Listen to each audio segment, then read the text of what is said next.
सुप्रभातम छात्रों।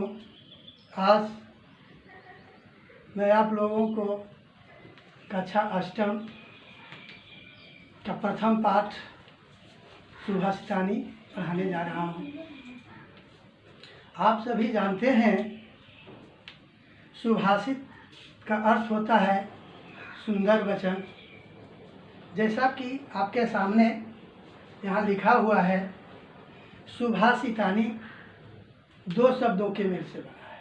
सु जोड़ भाषित, सु जोड़ भाषित। इसमें जो है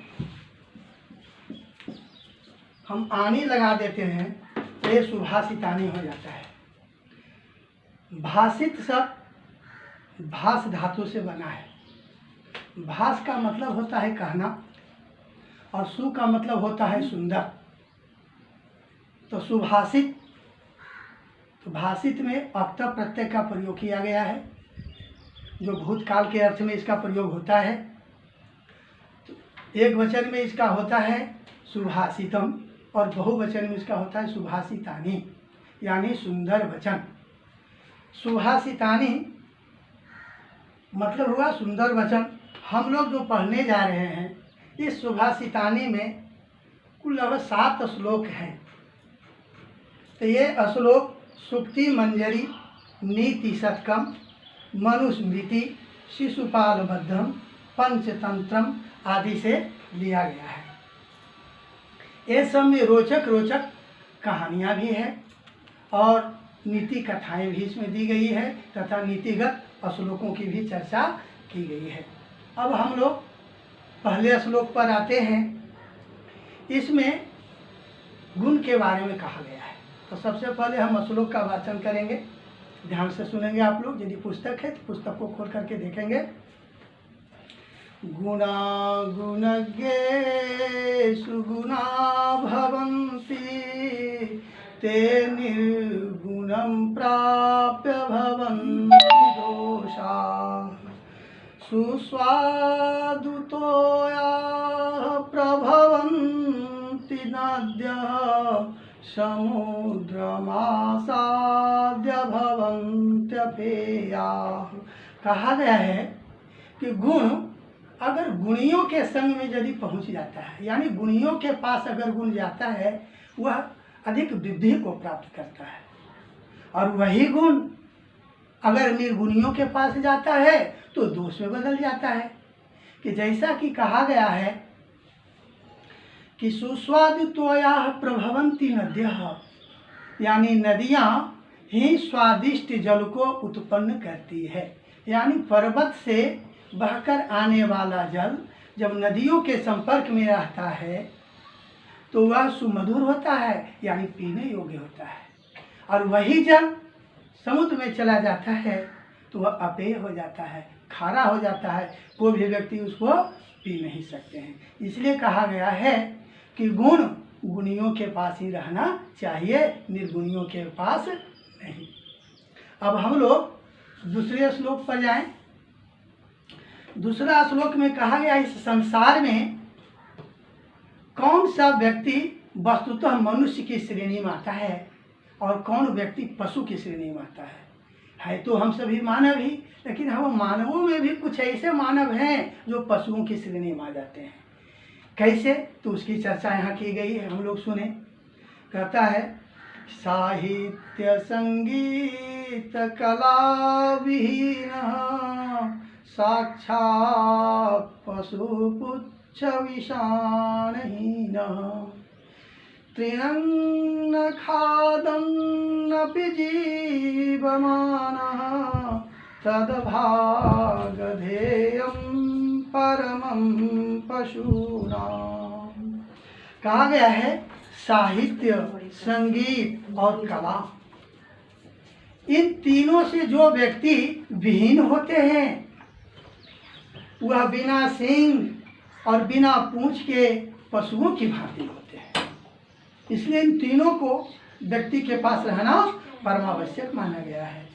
कहता है जिन व्यक्ति के पास ये तीन नहीं है वह व्यक्ति क्या कहे गए हैं, यानी पशु कहे गए हैं। वह भी कैसे पशु, वैसे पशु जो घास नहीं खाते हुए भी जीवित रहते हैं। कत तृणम न खादम न भी जीवमान है, यानी जो घास नहीं खाते हुए भी जीवित रहते हैं, तो इससे तो पशुओं का परम सौभाग्य माना गया है। अगर यही मानव रूपी पशु यदि घास खाना शुरू करते तो पशुओं का जीना भी मुश्किल हो जाता। इसलिए हम लोगों के पास साहित्य, संगीत और कला का रहना अत्यावश्यक है। अब हम लोग तीसरे श्लोक पर आए। तीसरे श्लोक में ये कहा गया है कि लुब्धस्य नश्यति यशः पिशुनस्य मैत्री नष्टक्रियस्य कुलमार्थपरस्य धर्मः विद्याफलमुभ्यसनिनः कृपणस्य सौख्यं राज्यं प्रमत्तसचिवस्य नराधिपस्य। कहा गया है कि लुब्धस्य नश्यति यशः, जो व्यक्ति लोभी होते हैं उसका यश, उसकी कीर्ति समाप्त हो जाती है, यानी वे अपयश का भागी होते हैं। कहता है पिशुनस्य मैत्री, पिशुन माने होता है चुगलखोर। जो व्यक्ति चुगली करने वाले होते हैं, यहाँ की बात वहाँ कहने वाली, इधर उधर की बात करने वाले व्यक्ति चुगलखोर कहलाते हैं। ये कहते हैं जो चुगलखोर होते हैं उनकी मैत्री समाप्त हो जाती है, कोई भी व्यक्ति उसे मित्रता करना उचित नहीं समझते। नष्टक्रियस्य कुलम, कहता है जिस व्यक्ति की अपनी क्रिया ही समाप्त हो गई हो, जो व्यक्ति अपना फर्ज नहीं निभाते हो, अपने कर्तव्य को पूरा नहीं कर पाते हैं, उस व्यक्ति का कुल खानदान समाप्त हो जाता है। और कहता है परस्य धर्म, इसका मतलब कहा गया है कुलम अर्थ परस्य धर्म, जो व्यक्ति दूसरों के धन के पीछे हर हमेशा लगे रहते हैं, हाय धन की चिंता में, उस व्यक्ति का धर्म नष्ट हो जाता है। और कहा गया है विद्या फलम व्यसनिनः, जो व्यसनी होते हैं यानी आदत से जो लाचार होते हैं, बुरे कार्य को करने वाले होते हैं, ऐसे व्यक्ति को विद्या का फल नष्ट हो जाता है। इसलिए कहा गया हम लोगों को व्यसनी नहीं होना चाहिए। कृपणस्य सौख्यम, कृपण माने होता है कंजूस। जो व्यक्ति कृपण होते हैं उसका शौक मोह सब समाप्त हो जाता है। कृपण व्यक्ति को कभी सुख प्राप्त नहीं हो पाता है। राज्यम प्रमत्त सचिवस्य नराधिपस्य, कहता है नराधिप मतलब होता है राजा। कहते हैं ऐसे राजा जिसका सचिव यानी मंत्री यदि प्रमत्त हो, आलसी है, मतवाला हो, तो उस राजा का राज्य पूर्णतः समाप्त हो जाता है। अब हम लोग चौथे श्लोक में हैं। चौथा श्लोक में कहा गया है पीत्वा रसं तु कटुकं मधुरं समानं माधुर्यमेव जनयेन मधुमक्षिकासो सन्तस्तथैव समसज्जन दुर्जनानां श्रुत्वा वचः मधुरसूक्तरसं सृजन्ति। इस श्लोक में संतों की महिमा का बखान किया गया है कि संत कैसे होते हैं, उसके बारे में हम लोग जाने। देखिए कहा गया है पीत्वा रसम तु कटुकम, कटुक मन होता है कड़वा यानी तीखा। पीत्वा रसम तु कटुकम मधुरम समान, कहते कड़वे तीखे रस को मधुर रस की भांति पान करके और उसको मधु के रूप में, यानी उस कड़वे रस को मधुर रस के रूप में यानी मधु के रूप में उत्पन्न करना मधुमक्खियों का ही काम है। मधुमक्खियां ही ऐसा शुभ कार्य को करती है। ठीक उसी भांति संत लोग होते हैं। संत लोग दुष्टों के दुर्वचनों को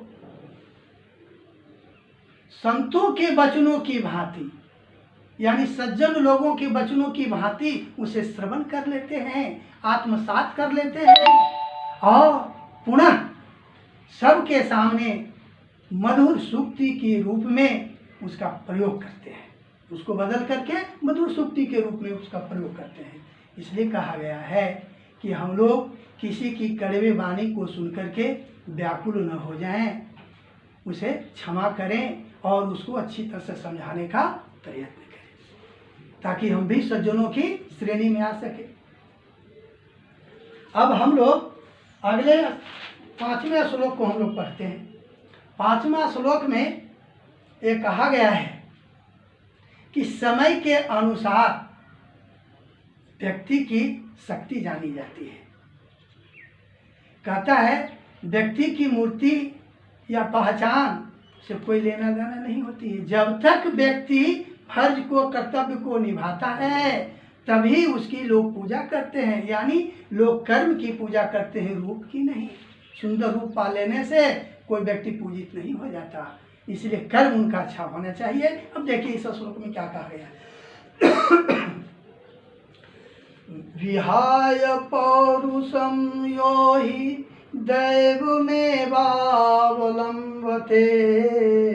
प्रासाद सिंहवत तस्य मूर्धनि तिष्ठन्ति वायसा।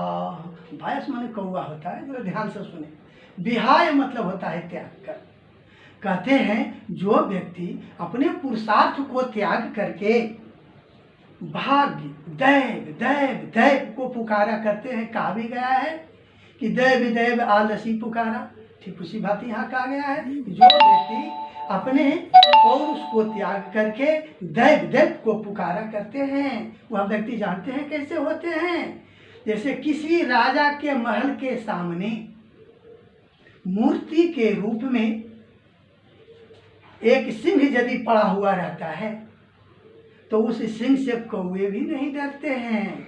वह कौवे भी निर्भय होकर आते हैं और उस सिंह के मस्तक पर बैठ करके अपनी विष्ठा को त्याग देते हैं, यानी वह सिंह कौवा को डरा नहीं सकता है। इसलिए कहा जाता है कि जब हम लोग शक्तिहीन हो जाते हैं, अर्थहीन हो जाते हैं, तो दुनिया में कोई व्यक्ति काम नहीं देता है। इसलिए व्यक्ति को अपनी शक्ति और अपना अर्थ हमेशा संचय करके रखना चाहिए और समय आने पर उसका सदुपयोग करना चाहिए। अब हम लोग 6ठे श्लोक में पहुँचे। 6ठा श्लोक में कहा गया है, इस वृक्ष की महिमा का गुणगान किया गया है। कहता है पुष्प पत्र फल छाया मूल बल कल दारु भी धन्या महीरुहा यान्ति तेषां विमुखाः नाथिनः। पुनः सुनेंगे। पुष्प पत्र फल छाया मूल बल कल दारु भी धन्या महीरुहा येषां विमुखाः जानति नार्थिनः। कहा गया है कि वृक्षों में पुष्प, फल, पत्र, छाया, दारू, दारू माने होता है लकड़ी, ये सभी वस्तुएं जो है वह औरों के लिए है। वृक्ष जो है कभी अपने लिए किसी चीज को संचित करके नहीं रखते हैं, हमेशा सबको दान ही करते हैं। कहते धन्य है वे वृक्ष जिसके पास जो भी जाचक पहुंचते हैं वे कभी जो है विमुख होकर के नहीं जाते हैं। इसलिए हम लोगों को भी वैसा ही होना चाहिए। इस संसार में हम लोग जन्म लिए हैं, ईश्वर ने इतना सुंदर शरीर दिया है, तो हम लोग भी अपने इस शरीर के अवयवों से परोपकार करने की भावना को सीखें। अब हम लोग 7वें श्लोक पर जाए। 7वां श्लोक में जो है ये कहा गया है विपत्ति के बारे में और समय आने पर चिंता करने के बारे में। कहा गया है कि चिंतनीया ही विपुदाम आदौ वेव प्रतिक्रिया न कूपखननम प्रदीप्ते बनिना गृहे। कहा गया है कि चिंतनीया ही विपिना आदोवेव प्रतिक्रिया।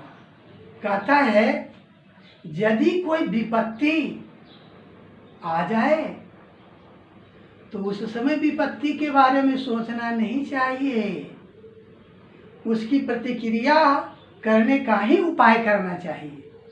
कहते जब विपत्ति आने के पहले ही हम लोग उस विपत्ति के बारे में सोचें कि हम मेरे पास विपत्तियां आ न जाए। जैसे कहा गया है कि घर में जब आग लग जाती है तो लोग उसमें कुआं नहीं खोदते हैं, जहाँ से जो जल मिल पाता है उसी जल से जो है आग को बुझाने की चेष्टा करते हैं। इसे हम लोग भी समय अनुसार ही कार्य करें और समयोचित कर्तव्य का पालन करें। अब पाठ समाप्त हो गया। अब आप लोगों को प्रश्नोत्तर दिया जा रहेगा, इसलिए आप लोग प्रश्नोत्तर बनाने की कोशिश करें।